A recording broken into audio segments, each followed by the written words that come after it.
ક્યારેક 10 કલાકના થાક પછી ઘરે આવ્યો અને નાનું 2 મહિનાનું બાળક તમારી સામે જોઈને ખાલી સ્માઈલ આપે ને અને તમારો થાક ઉતરી જાય. યસ ઓર નો? તો રેબેકા બિયર્ડે આ શીખવાડ્યું કે પરિવારમાં 50 વર્ષની ઉંમરની વ્યક્તિ જેની કમાણી પર પરિવાર ચાલે છે એ પારિવારિક સુખ માટે એનો જેટલો હિસ્સો છે ને એટલો જ હિસ્સો એક નાના 2 મહિનાના બાળકનો પણ છે. આ માની અને તમારા પરિવારના દરેક સભ્ય સાથે નમ્રતાથી, વિવેકથી, સુરભાવની ભાવનાથી તમારે વર્તવું જોઈએ. આ બધી વાતો આપણને સત્સંગમાં મળે છે. પ્રભુ સ્વામી મહારાજે અનેક વખત કરી છે અને પરમ પૂજ્ય ડોક્ટર સ્વામીએ તો આખી જિંદગી પોતાનું ગળું ફાડી નાખ્યું આ બાબતો કરવા માટે. તો સનાતન સત્ય છે. તો આ દ્વારા તમારે ઘરમાં પતિ પત્નીના સંબંધો છે એમાં અન્ડરસ્ટેન્ડિંગ આવશે. Biggest thing is understanding. સમજી લેવાનું કાની આ મર્યાદા. પ્રભુ સ્વામી મહારાજ એક વખત સાંકળીમાં 1995 સાલની આ વાત. લંડનમાં ભવ્ય શિખરબદ્ધ મંદિરની પ્રતિષ્ઠા થયેલી. એનો સ્વામિનારાયણ પ્રકાશમાં વિશેષ અંક પ્રકાશિત થયેલો. એનું વાંચન ચાલતું હતું. પ્રભુ સ્વામી મહારાજ બપોરનું ભોજન લેતા હતા અને એક સંત આ સ્વામિનારાયણ પ્રકાશ વાંચતા હતા. હવે પેલા સંત છે સમજે દરેક વ્યક્તિની પોતાની પ્રાદેશિક ભાષા હોય, પ્રાદેશિક ઉચ્ચારો હોય. હવે આ સ્વામિનારાયણ પ્રકાશમાં સેવા સંબંધી વાત આવી લેખમાં. એમાં લંડન મંદિરના પથ્થરોની પોલિશ કરવા માટે હરિભક્તો, યુવકો, બાળકો, નાના ભાઈ બધા આવતા, જોડાતા, પથ્થર ઘસવાની સેવા કરતા હતા. એ વાત આવી એટલે પેલો પોલિશ શબ્દ આવ્યો ને એટલે હવે સમજે પ્રાદેશિક મર્યાદાઓ હોય એટલે પેલા સંત છે એ પોલિશ ન બોલે, પોલિશ બોલે. એટલે પથ્થરને પોલિશ કર્યા, પોલિશ ને પોલિશ કર્યા. એટલે પેલો મીંડાવાળા શબ્દ એટલે લીટીવાળો શબ્દ બોલે છે. ઘણા બધાને મર્યાદા હોય છે. પહેલી વાર બોલ્યા ને એટલે કોઈ બે ચાર જણા જરા હસ્યા અને કેવું કોઈ કે પોલિશ નહીં, પોલિશ. પછી પાછો લેખ વંચાયો, 4-5 લીટી ગઈ એટલે પાછો શબ્દ આવે એટલે પાછા પેલા વાંચતા વ્યક્તિ હતા એ કે પોલિશ, પથ્થરને પોલિશ કર્યા. એટલે પછી કોઈ પાછા બાજુથી ટકોર કરી કે ભાઈ પોલિશ નહીં, પોલિશ. પ્રમુખ સ્વામી ખૂબ શાંતિથી સાંભળતા, જોતા, ઓબ્ઝર્વ કરતા. ત્રીજી વખત આ વાત બની. જ્યાં કોઈ બોલ્યું ત્યાં પ્રમુખ સ્વામી મહારાજ એમને અટકાવ્યા અને એક સુંદર, અદ્ભુત, સૈદ્ધાંતિક વાક્ય પ્રમુખ સ્વામી મહારાજ બોલ્યા. સ્વામી કે જુઓ, એકવાર આપણે સામેવાળી વ્યક્તિની મર્યાદા સમજી લીધી કે આ વ્યક્તિની આ મર્યાદા છે, પછી આપણે એને એડજસ્ટ થઈ જવાનું. કેટલી સુંદર વાત છે. તમે એને ટોક કરશો કે પોલીસ પોલીસ પોલીસ નહીં, પોલિશ પોલિશ, તો તાત્કાલિક તો સુધારો કરવાનો છે નહીં. તમે એને કીધું એટલે એના મનમાં આવ્યું, હવે પ્રયત્ન કરશે, પણ દરેક વખતે તમે 5-5 મિનિટ ટોકવાનું શરૂ કરો તો કોઈ અર્થ નથી. પ્રમુખ સ્વામીએ શું શીખવાડ્યું? એ તો ઇનડિરેક્ટલી એ તો પોલિશના બદલે પોલીસ જ બોલશે. તમારા કાન, તમારા વિચારો તમે એને કેળવી દો, તમે ટેવ પાડી દો. Adjust yourself. Adjustment is life. આખી લાઈફ છે એડજસ્ટમેન્ટ છે. અને ન આવડે તો મોટી ઉંમરે પ્રશ્ન થશે. દિલ્હીમાં રોજના 70 થી 80 ડિવોર્સ કેસીસ રજીસ્ટર થાય છે. મુંબઈમાં ફેમિલી કોર્ટ બાંદ્રામાં છે કે રોજના ત્યાં પણ 70 થી 80 કેસીસ રજીસ્ટર થાય છે.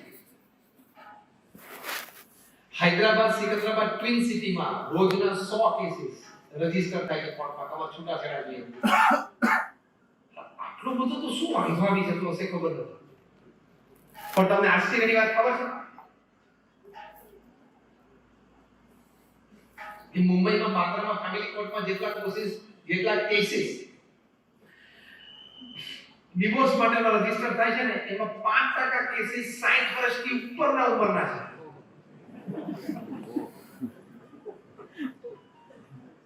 અલે હવે તારે 30-35 વર્ષ ચાલી ગયો, 15 ની વાત છે, ચલાવી લે. 5% of the total cases are people about the age of 60. Unbelievable. કેટલું આશ્ચર્ય લાગ્યું.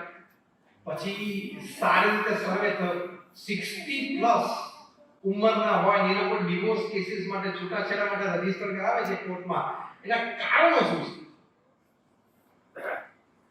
તમને આશ્ચર્ય થશે એવા કારણો. ટોપ 5 કારણોનું એક કારણ speed of the fan in bedroom. બેડરૂમમાં પંખાની સ્પીડ. અને આ તો કે ડિવોર્સનું કારણ પણ છે. 60 વર્ષની ઉંમરના હોય ત્યાં એકને 5 ખાવતો ને એક ખાવતો હોય તો છૂટાછેડા એટલે એક ગુંગળું વધારે ઉડી લે 15 વર્ષ આવે કાઢી લે અને એક ગુજરાતી ના પડતો તો ખાતા નીચે જતો રહે.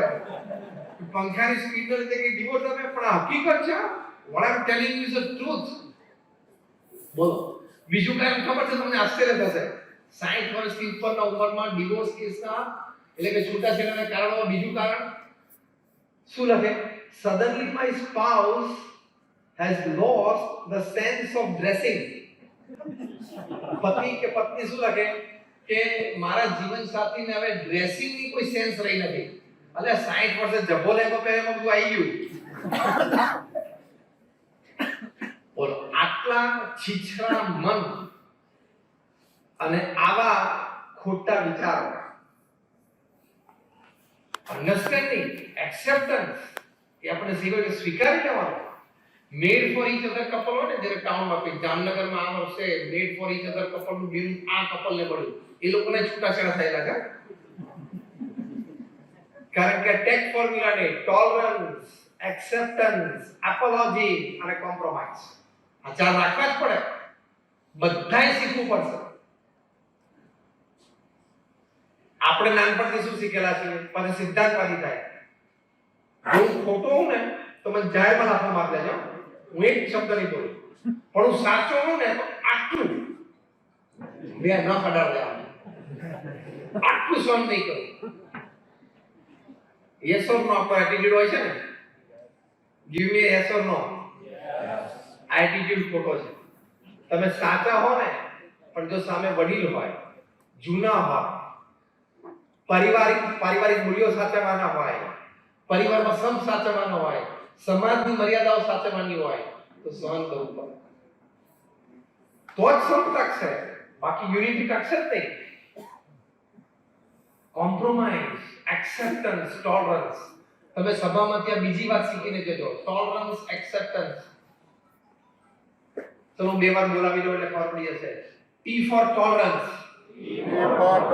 A for acceptance, A for apology, C for compromise. બસ આ શીખી ગયો ને. પારિવારિક સુખ, પારિવારિક સમ, પારિવારિક આનંદ. અને એ સુખ, સમ અને આનંદના આધારે નોકરી, ધંધો, સત્સંગ, સેવા, ભક્તિ, ઉપાસના બધામાં આનંદ અને બધામાં પ્રગતિ. Direct link. એટલે આ ઘર સભાની વાત પ્રમુખ સાહેબ મહારાજે કરી. ચલાવી લેવાનું, મોટું મન રાખવાનું. એકવાર એક બાળકને કિશોરાવસ્થાનો હતો, એને મૂંઝવણ થઈ. એટલે પપ્પાને આવીને પૂછ્યું કે પપ્પા મને એક મોટી મૂંઝવણ થઈ. આ આપણે રામાયણની વાતો બધી મેં સિરિયલ સાંભળી, બીજા બધા કથા પ્રસંગો મેં સાંભળ્યા, મને એક પ્રશ્ન છે. તો કે શું? તો બાળકે કીધું કે સતયુગમાં છે એ પ્રહલાદે એના પિતાની વાત ન માની અને મહાન થઈ ગયા. અને ત્રેતા યુગમાં ભગવાન રામે એના પિતાની વાત માની અને મહાન થઈ ગયા. તો હવે મારે શું કરું? તમારી વાત માનવી કે ના? ત્યાંથી મંડળ ચૂલેણ ગયું. વિજ્ઞાનદાસ સ્વામીની વાતોના વેગથી યજ્ઞ પુરુષદાસજીને ભગતજીના દર્શનની તીવ્ર જિજ્ઞાસા ઉત્પન્ન થઈ અને શાસ્ત્રી ધર્મતનદાસને લઈને ભગતજીના દર્શન કરવા જવા નક્કી કર્યું. પરંતુ વિજ્ઞાનદાસજીને તેમને ના કહી અને કહ્યું, તમારા અતિ પ્રેમથી અને તાણથી ભગતજી આ તરફ પધારે તો અમારે બધાને દર્શન થાય, માટે તમારે ન જવું. આથી તેમણે જવાનું માંડી વાળ્યું. એટલામાં પીપળાવમાં જ્ઞાન વલ્લભદાસ માંદા થયા હતા, એટલે તેમની સેવા માટે સાધુ તેડવા આવ્યા. તેથી ચૂણેલથી યજ્ઞ પુરુષદાસ રામરતનદાસને લઈને વરતાલ ગયા. સોજિત્રાથી ઝવેરભાઈ વિજ્ઞાનદાસ સ્વામીને તેડવા વરતાલ આવ્યા હતા. તેમને યજ્ઞ પુરુષદાસજીએ ખબર આપી કે વિજ્ઞાનદાસ સ્વામી ચૂણેલ છે, એટલે તે ચૂણેલ ગયા. યજ્ઞ પુરુષદાસજી તથા રામરતનદાસજી વરતાલમાં ઠાકોરજીના તથા કોઠારી ગોવર્ધનભાઈના દર્શન કરી પીપળાવ ગયા. વિજ્ઞાનદાસ સ્વામી ઝવેરભાઈના આગ્રહથી મંડળ સાથે સોજિત્રા ગયા. યજ્ઞપુરુષ દાસજીને સમાગમનો એટલો બધો વેગ લાગી ગયો હતો કે પીપળાવથી નાર વિજ્ઞાનદાસનો સમાગમ કરવા પોતે નિત્ય જવા લાગ્યા. પછી પીપળાવમાં કથા શરૂ કરી એટલે નાર જવાનું બંધ કર્યું. પણ સાંજની કથા કરી રાત્રે સોજિત્રા જાય અને આખી રાત વિજ્ઞાનદાસ સ્વામીનું સમાગમ કરીને સવારે વહેલા પીપળાવ આવી જાય. આ પ્રમાણે 1 માસ સુધી કર્યું. પીપળાવમાં કથાની પૂર્ણાહુતિ થઈ એટલે પોતે વિજ્ઞાનદાસ સ્વામી પાસે સોજિત્રા ગયા. અહીં વિજ્ઞાનદાસ સ્વામીએ કથા વાર્તા, ધ્યાન, ભજનની અપૂર્વ જમાવટ કરી હતી. રોજ સવારે 6 થી ધ્યાન, ભજન, કથા શરૂ થાય. 1 કલાક ફરતું ફરતું ધ્યાન, કથા, ભજન, વળી ધ્યાન. એ પ્રમાણે રાત્રે 12 વાગ્યા સુધી અખંડ બ્રહ્મચર્ય ચાલુ રહે. વળી ધર્મામૃત પ્રમાણે કાચી રસોઈ જ લે. આથી આખો ચરોતર ખળભળી ઉઠ્યો અને પ્રાજ્ઞ ભક્તનું ધ્યાની મંડળ સર્વોત્કૃષ્ટપણે સૌને જણાવવા લાગ્યું. આ વાતોથી નડિયાદના ઝવેરીલાલને ભગતજી એકાંતિક પુરુષ કહે છે એવી નિષ્ઠા થઈ. તેથી ભગતજીને વરતાલ તેડાવવા સારું ઝવેરીલાલ આચાર્ય મહારાજને વિનંતી કરવા વરતાલ ગયા. આ બ્રહ્મ યજ્ઞનો લાભ સોજિત્રામાં સારાભાઈ, ઉમેદભાઈ, મોતીભાઈ, વલ્લભભાઈ, પ્રાગજીભાઈ, ઈશ્વરભાઈ, સોમાભાઈ, જીવાભાઈ, ભુલાકાકા, વેરીભાઈ, પુરુષોત્તમ, ભાઈલાલભાઈ તથા ઈશ્વરભાઈ, જેઠાભાઈ, છગનલાલ પારેખ, મૂળજી, રામનાથ ખેડાવર બ્રાહ્મણો વગેરે હરિભક્તોએ લીધું. આથી અક્ષરે સહિત પુરુષોત્તમની સર્વોપરી નિષ્ઠા તેમને થઈ.